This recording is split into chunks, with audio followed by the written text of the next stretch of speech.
It Takes Radio Company means we are on the edge. And Trump won again. And that's not a political statement, just simply an observation of reality. Let's go there today on Monday. Well, here we go again. It's Monday, the 3rd of March, and I'm Stan, and this is another edition of Interesting Ideas and a number of things to perhaps even think about, and then hopefully make a little bit of a personal application to how we will live our lives and do business, maybe even a little bit better this week. Of course, the weekend news, Trump won again. Now, that is not a political statement. That is an observation of the way the world works and, in effect, how we need to learn from that. And there might be something to what Jordan Peterson once said as he is trying to teach young men how to live their lives. He often has said, stop dressing like a 10-year-old. That's right. Stop dressing like a 10-year-old. Dress like a man. And as I oftentimes say, dress for leadership. Dress for power.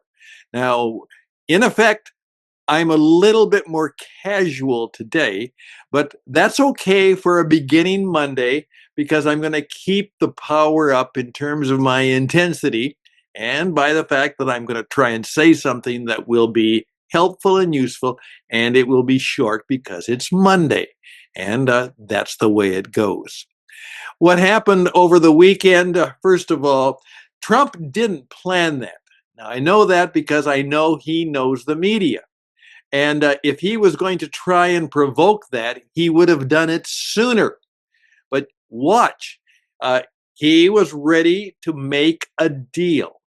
But somehow Zelensky, somebody had gotten to him, or something that happened to him, is that he knew they were there to do the deal, and there was not going to be NATO, and there would not be any security agreement, because Trump is not going to ever commit the United States of America.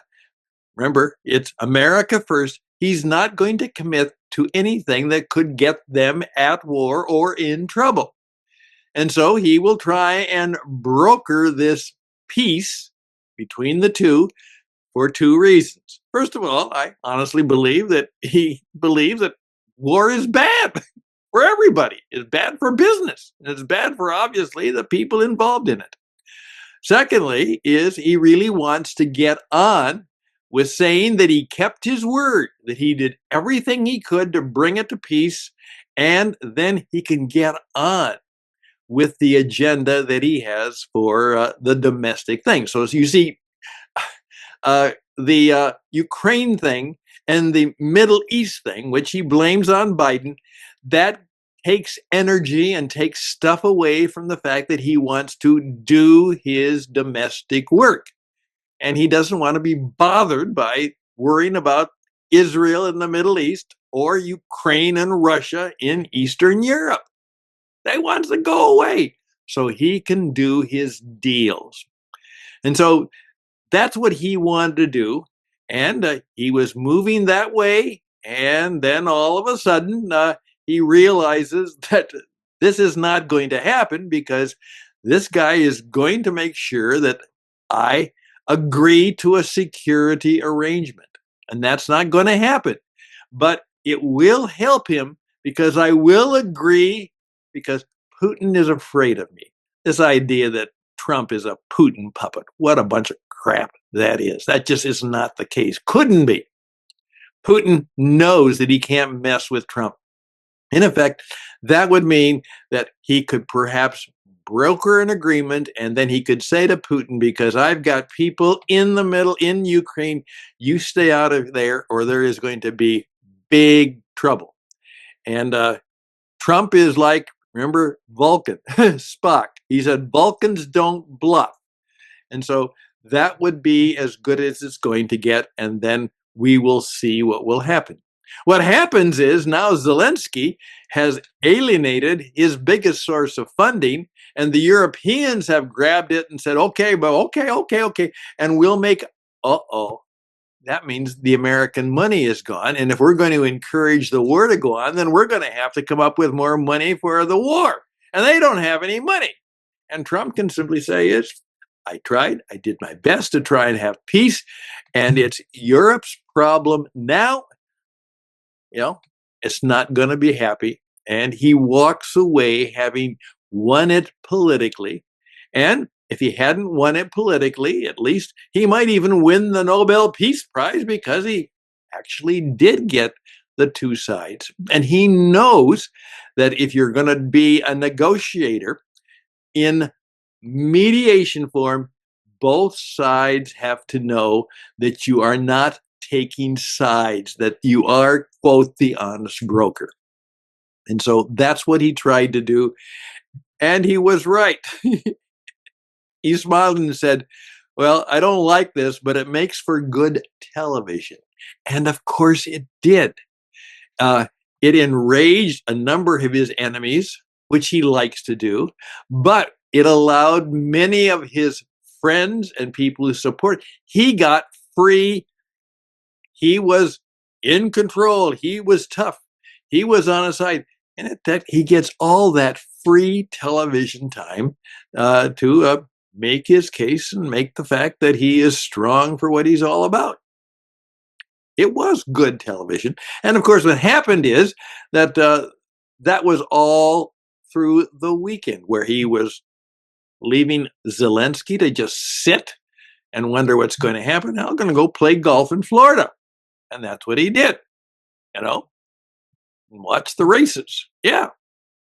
And then comes back on Monday and announces a big, big financial deal where jobs are coming to America. The whole issue of chip making having been exported primarily to the Taiwanese. Now the Taiwanese have said that they will come and build a plant here in America, world-class chip. And of course, that also allows Trump to lean on the Chinese and say, don't you mess with the chip maker. And so we will see what the week will bring. But of course, now you, in the midst of this kind of power structuring stuff, what are you learning about how power works and how it can be used and how it can be extended? In effect, understanding power in terms of relationships and how it works is fundamental to our understanding. So I would just encourage you to do a little bit of a power IQ. Again, power can be used for good things, and power obviously is used for terrible things.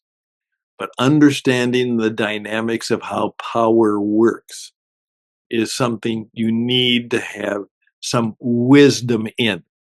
Everybody needs some wisdom about how power works, which leads a little bit to what was said about Zelensky.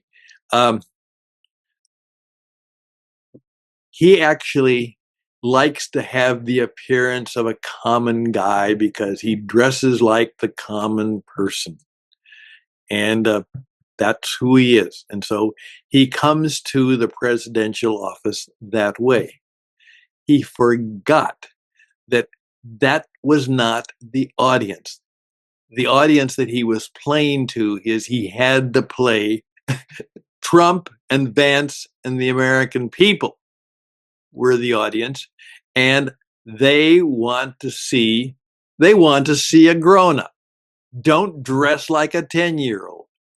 The coat and tie is the power suit in that part of the world and how it works, whether you like it or not.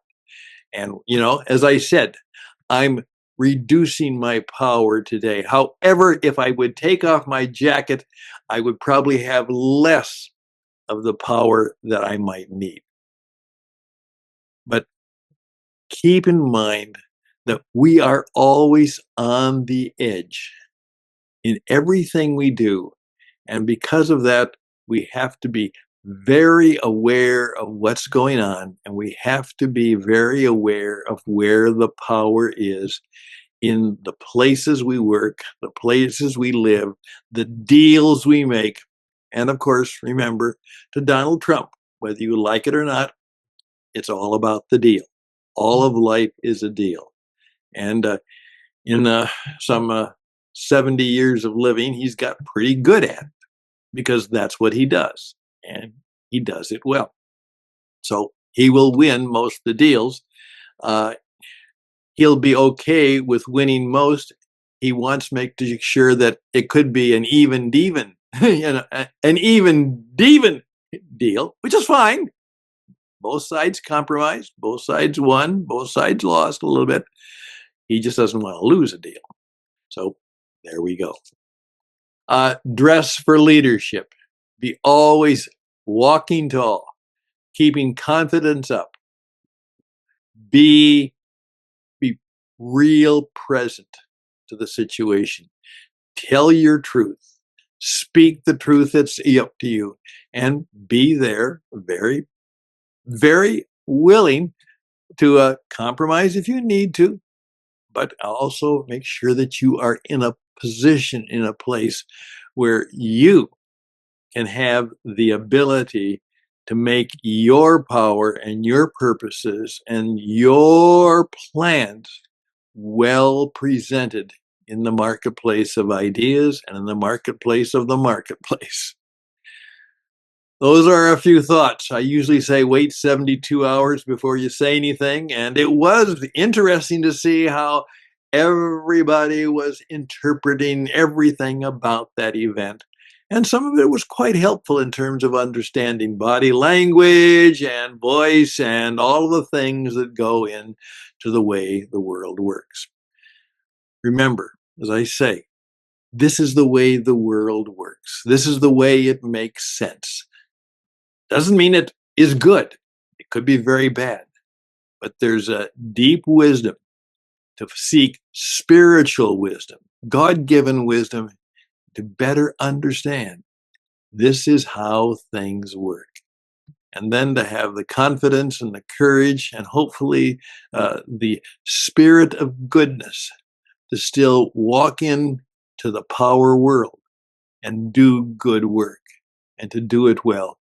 And that people will not be losers, that everybody can in some way, if they play fair and play right and tell the truth, everybody can have something of value that will come out of the deal.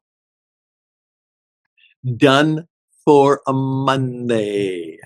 We've got lots of stuff to talk about this week, and I hope this has been helpful to you. All the best and blessings to you. You're walking on the edge. Walk tall, and bye for now.